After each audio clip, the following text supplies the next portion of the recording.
بسم اللہ الرحمن الرحیم ومن آیاتہ خلق السماوات والارض واختلاف السنتکم والوانکم۔ پارہ 21 سورہ روم رکوع 3 آیات نمبر 22-23۔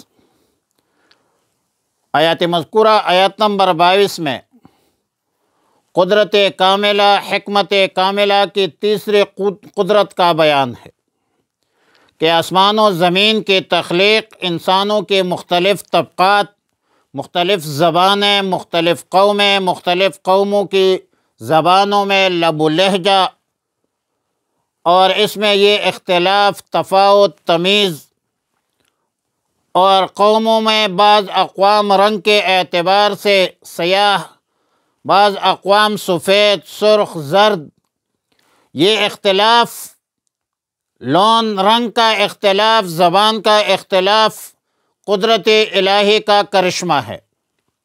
واختلاف السنتکم والوانکم، زبانوں کے اختلاف، رنگوں میں اختلاف، فرق اور امتیاز، تفاوت اللہ رب العالمین کے حکمت و قدرت کا تقاضا ہے۔ آیات مذکورہ میں اللہ تعالیٰ نے متعدد چیزیں بیان کی۔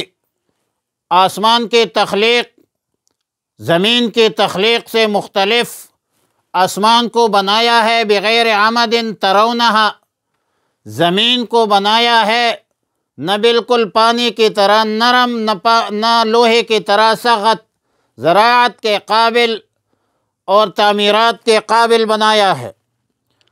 اور اس تمام قدرتوں میں نشانیاں ہیں، عبرت ہے۔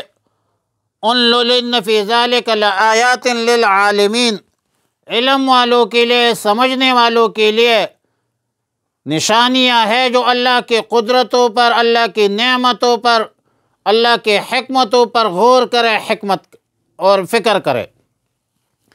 آیات نمبر 23 میں قدرت کاملہ، حکمت بالغہ کی چوتھی قدرت اور حکمت کا بیان ہے کہ انسانوں کا سونا رات کو، دن کو، اور رزق کی تلاش، فکر معاش قدرت کاملہ کا مظہر ہے اور ایک عظیم نعمت ہے۔ دوسری آیتوں میں اللہ تعالیٰ نے رات کو نیند کا ذریعہ بنایا ہے، وَجَعَلَ اللَّيْلَ لِبَاسًا، اور دن کو لِتَبْتَغُوا مِنْ فَضْلِهِ، دن کو تلاش رزق کا ذریعہ فرمایا ہے، معاش کا ذریعہ بتلایا ہے۔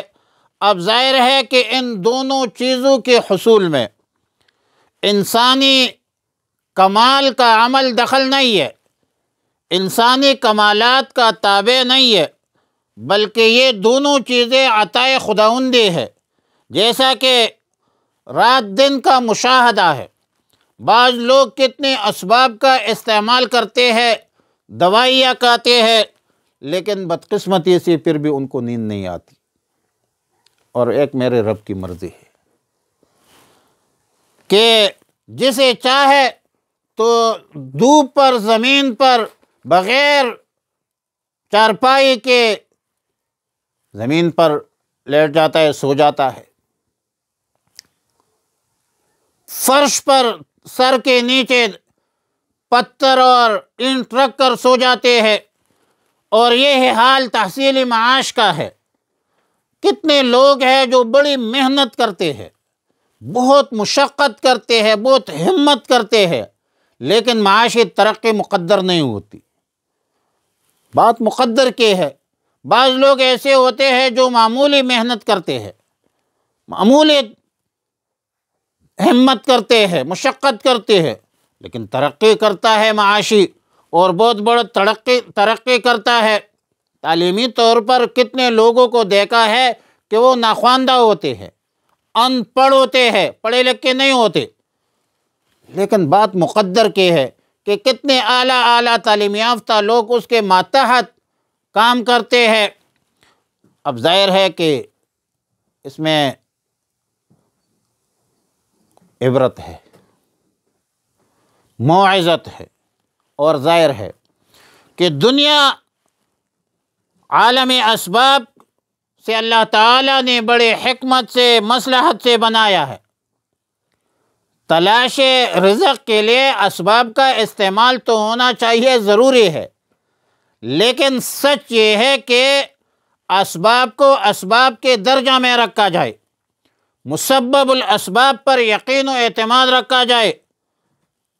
مطلب اسباب سے انکار نہیں ہے، اسباب کا استعمال سنت الانبیاء ہے، لیکن اسباب پر اعتماد درست نہیں ہے۔ رزق کا یقین و اعتماد صرف اور صرف اللہ کی ذات پر ہی ہونا چاہیے۔ اب ان تمام قدرتوں میں، نعمتوں میں نشانیاں ہیں، عبرت ہے ان لوگوں کے لیے جو بات کو دھیان سے، غور سے، فکر سے، سوچ سے سنتے ہیں، اور جب سمجھ آ جائے تو پھر تسلیم بھی کر لیتے ہیں، ہتھڑمی، ضد، عناد اور بغض اختیار نہیں کرتے۔ اللہ کے حکم کو مانو، اللہ کی باتوں کو سنو اور غور سے، دھیان سے سنو۔ ومن آیاتہ، اور اللہ کی نشانیوں میں سے ہے خلق السماوات، آسمانوں کی پیدائش، والارض، زمین کی پیدائش، واختلاف السنتکم، اور تمہاری زبانوں کا اختلاف، والوانکم، تمہارے رنگوں کا اختلاف، ان فی ذالک لآیات، بے شک اس میں نشانیاں ہیں، للعالمین، علم والوں کے لیے۔ ومن آیاتہ، اور اللہ کی آیتوں میں سے، نشانیوں میں سے بعض یہ، منامکم، تمہاری نیند ہے، باللیل، رات کو، والنہار، دن کو، وابتغاؤکم، اور تلاش ہے تمہاری، من فضلہ، اللہ کے فضل سے، یعنی رزق اور معاش کی تلاش۔